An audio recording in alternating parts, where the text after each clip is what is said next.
Inireklamo ang 5 lalaki na nang-abuso umano ng lasing na nakainuman sa Bulacan. Kasama sa sinampahan ng 2 tumatakbong SK Kagawad. May detalye si Bien Manalo. Sinampahan ng acts of lasciviousness ng isang 19 na taong gulang na lalaki ang 5 lalaki na miyembro ng LGBTQIA+ community na umano'y nang abuso sa kanya.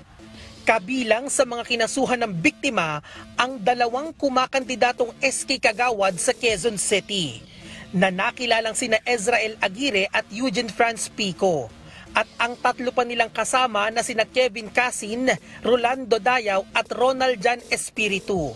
Batay sa salaysay ng biktima, September 17 nang imbitahan sila ng isang kaibigan para mag-outing sa isang resort sa San Jose del Monte, Bulacan na inorganisa ng grupo ng mga akusado.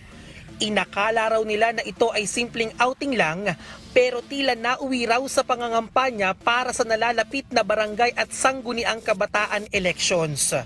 Matapos daw ang event ay nagkayayaan silang mag-inuman at doon na umano nangyari ang pananamantala. Akala po namin swimming lang.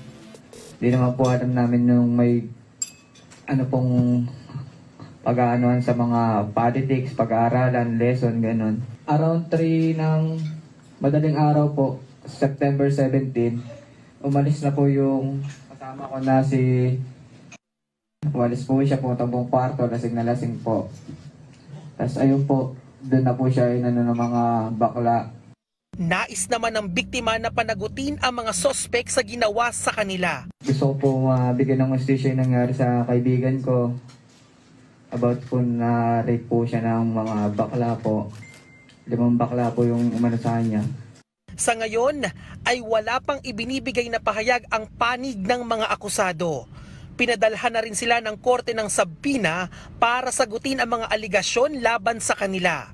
Posible namang maharap ang mga sospek sa kasong acts of lasciviousness. Bien Manalo para sa Morning Show ng Bayan, Rise and Shine Pilipinas.